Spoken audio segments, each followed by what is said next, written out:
Assalamualaikum warahmatullahi wabarakatuh. La hawla wala quwata illa billahil aliyyil azim.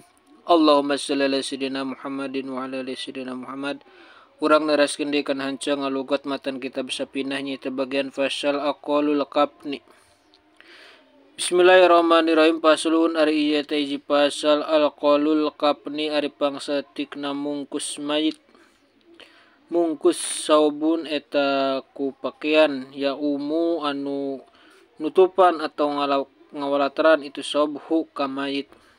Dan pangsatikna mengkapani mayit atau mungkus mayit cukup ku pakaianana anu nutupan kasih mayit. Tepang saetikna itunya.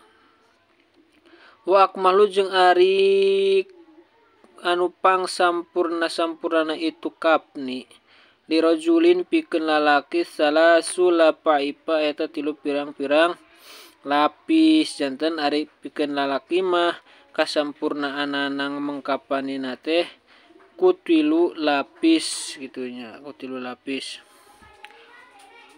Walim roati jeung pikeun awewe komisun eta ya baju kurung wa humarun jeung tiung wa ijarun jeung sarung wala papatani jeung dua lapis. Ari awewe mah istri mah mungkusna kasampurnana teh nyaeta baju kurung terus tiung teh tina kain kapan wa ijarun jeung aya samping jeung dua lapis baju kurungnya tina kapan kain kapan tah. Dan kasampurnaan mungkus mayit pikeun lalaki tilu lapis, pikeun awewe dua lapis, tambah baju kurung, tambah tiung, tambah sarung. Sakitu wae, mudah-mudahan manfaatna. Wassalamualaikum warahmatullahi wabarakatuh.